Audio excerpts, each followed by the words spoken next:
Salut YouTube, c'est JP de CryptoBlock. On se retrouve pour un suivi de l'actualité qui compte dans le monde de la crypto et pour de l'analyse graphique. Aujourd'hui, on va parler de 3 sujets, à savoir d'une arnaque en Afrique du Sud, d'analyse on-chain et d'un milliardaire défenseur du Bitcoin. Les fondateurs de l'échange de crypto-monnaies sud-africain Africrypt, deux frères nommés Amir et Raïs Kadji, auraient disparu, tout comme plus de 2,3 milliards de dollars en Bitcoin appartenant à leurs clients. Un cabinet d'avocats du Cap, engagé par des investisseurs, a déclaré qu'il ne pouvait pas localiser les frères et a signalé l'affaire aux Hawks, une unité d'élite de la police nationale, a rapporté Bloomberg. Après une flambée de la valeur du Bitcoin au cours de l'année écoulée, la disparition d'environ 69 000 Bitcoins, d'une valeur de plus de 4 milliards de dollars à leur pic d'avril, représenterait la plus grosse perte en dollars jamais enregistrée dans une arnaque à la crypto-monnaie. Avec BTC se situant à environ 34 000 dollars au moment où je vous parle, le total des bitcoins manquants vaut environ 2,3 milliards de dollars. En avril, Amir Kadji aurait informé les utilisateurs d'Africrypt qu'il avait été piraté et leur aurait demandé de ne pas informer les avocats ou les autorités car cela ralentirait le processus de récupération. Cependant, certains ont demandé à un cabinet d'avocats local de s'impliquer et un autre groupe a entamé une procédure de liquidation. Le cabinet d'avocats a indiqué que les employés d'Africrypt avaient perdu l'accès aux plateformes une semaine avant le piratage présumé. L'enquête de la société a révélé que les fonds communs d'Africrypt avaient été transférés de ses comptes sud-africains et des portefeuilles de ses clients, et que les bitcoins étaient passés par des mixeurs qui permettent de blanchir les bitcoins pour les rendre essentiellement intraçables selon Bloomberg. Autre sujet, Bitcoin continue de rester largement volatile car la crypto-monnaie est en hausse de 20% par rapport à son plus bas de la semaine. Par rapport au creux de mardi, le prix du BTC est revenu à 34 000 dollars. Plusieurs indicateurs soulignent que Bitcoin est sur la voie de la reprise et il pourrait probablement retrouver une tendance haussière après un round d'expiration de produits dérivés le vendredi 5 juin. Plusieurs indicateurs soulignent que Bitcoin est sur la voie de la reprise et il pourrait probablement retrouver une tendance haussière après un round d'expiration de produits dérivés le vendredi 25 juin. Selon Glassnode, l'oscillateur Stablecoin Supply Ratio, qui indique le montant de monnaie stable dans les plateformes d'échange, a touché un plus bas ces dernières semaines et a suivi une tendance baissière. Cela indique clairement que l'argent est revenu des monnaies stables vers Bitcoin. D'un autre côté, les Bitcoins passent désormais de mains faibles à des mains fortes. Le quatrième plus grand portefeuille de Bitcoin a recommencé à acquérir du Bitcoin. Lors de la correction des prix du BTC plus tôt mardi, cette mystérieuse baleine a ajouté 4106 BTC, soit 143 millions de dollars à son portefeuille. Auparavant, il y a 2 semaines, il vendait 1500 BTC à 40 000 dollars. Cette personne a commencé l'acquisition de Bitcoin en 2019 et possède désormais 115 000 Bitcoins. Enfin, l'éminent défenseur de Bitcoin Michael Novogratz estime que la principale crypto-monnaie est une meilleure version de l'or malgré le krach boursier en cours. Michael Novogratz, le PDG de Galaxy Digital, a partagé une autre prévision positive pour l'avenir de l'actif numérique. Malgré le crash du marché des cryptos en cours, il considère toujours le Bitcoin comme la meilleure version de l'or. Je suis toujours un gros acheteur de Bitcoin. Le milliardaire fondateur et directeur de Galaxy Digital, Mike Novogratz, n'a pas tenu compte de l'effondrement actuel du marché de la crypto. Au lieu de cela, dans une récente interview avec Bloomberg, il a estimé que le Bitcoin et les cryptos alternatives représentent l'avenir du monde financier. Novogratz s'est opposé aux banques centrales et au département du Trésor, qui ont imprimé des sommes colossales pendant la pandémie. Pour lui, les gens auront besoin de biens durables tels que l'immobilier, l'or et certainement la crypto pour se protéger des dures conséquences de l'impression de masse qui génère de l'inflation. Il a comparé Bitcoin à l'or et a même estimé que la principale crypto-monnaie est une meilleure version du métal précieux. Il a rappelé que pendant ces premières années, les gens avaient peur de l'actif numérique, mais récemment, les fonds spéculatifs et même les compagnies d'assurance ont commencé à l'adopter. Je considère Bitcoin en particulier comme de l'or numérique et Bitcoin est une meilleure version. Vous pouvez voir non seulement la génération de l'an 2000 se diriger vers la crypto, mais aussi le monde entier. Novogratz a plébiscité non seulement le principal actif numérique, mais également certains altcoins. Il les voit comme une innovation qui rendrait le futur marché financier plus transparent et plus juste. On va maintenant passer à l'analyse graphique du cours du Bitcoin en commençant par Scalpex Index. On est toujours dans cette range de 29-42 000 dollars. Pour l'instant, ça consolide. Les open interest sont stables, voire un peu en baisse. Donc pour l'instant, dans une consolidation, si c'est ça qui se passe sur les open interest, ça me va. Le Fear and Greed Index est toujours dans les valeurs très faibles. 27, c'est le marché à peur. Si on regarde les funding rates, les traders sont en train de parier à la baisse, car apparemment là, les funding rates sont négatifs, voire des valeurs très faibles. Maintenant, on va passer sur le graphique mensuel. Qu'est-ce qui s'est passé depuis la dernière fois? Il y a eu un gros dip et le prix est passé en dessous du point bas du mois précédent.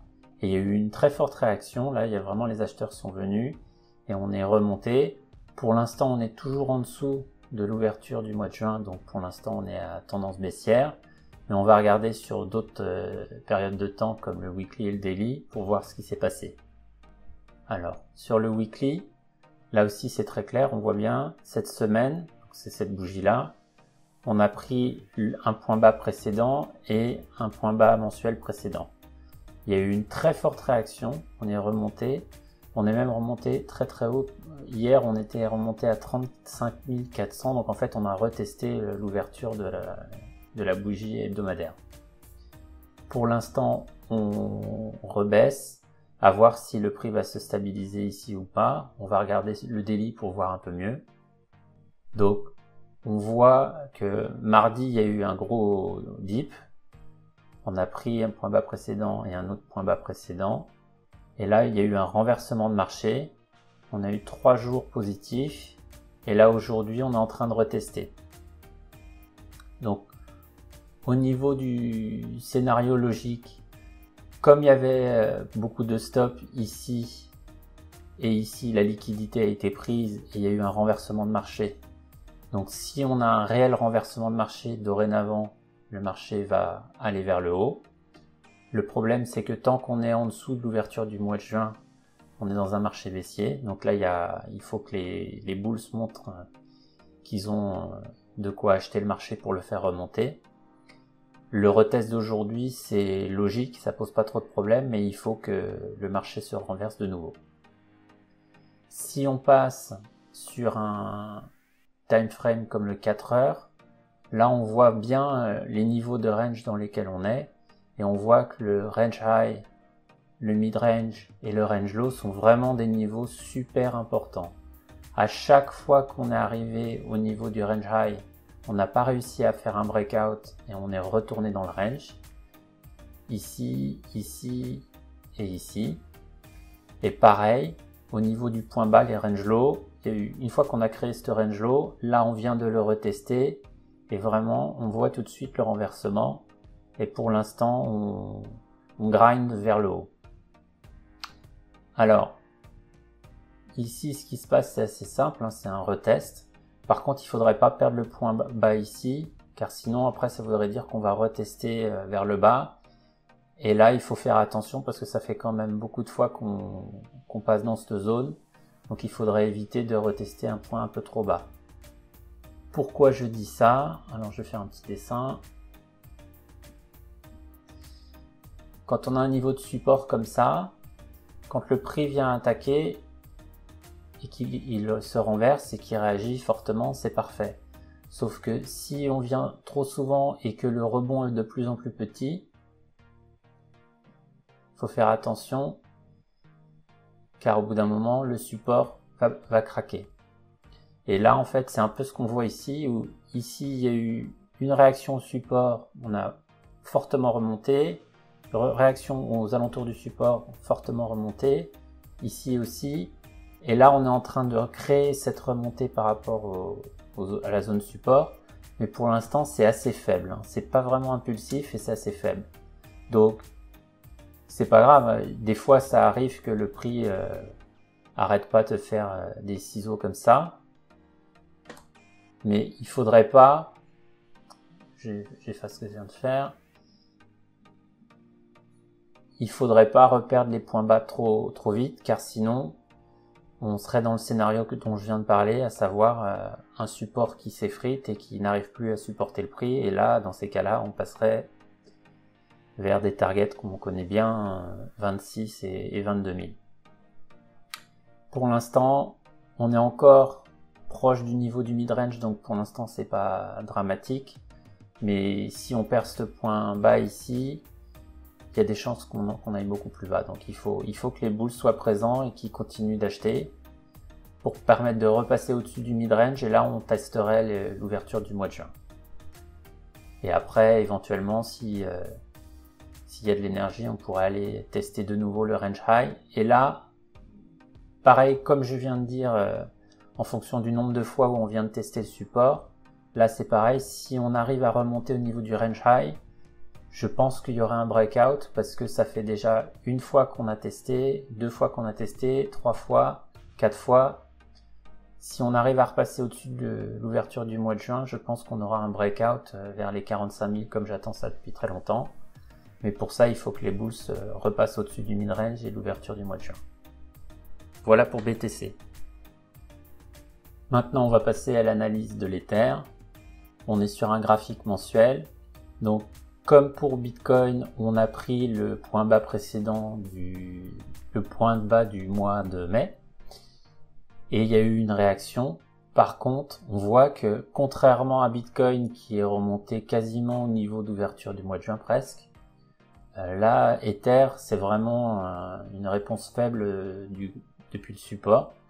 Donc ça, c'est ça qui m'inquiète un peu sur le marché dans son ensemble. C'est si on regarde plusieurs graphiques, il n'y a que Bitcoin qui a fait vraiment une belle réaction. Sinon, Ether et les autres alts c'était assez faible. Hein. Donc il faut vraiment que Bitcoin arrive à remonter, sinon on va aller descendre beaucoup plus bas.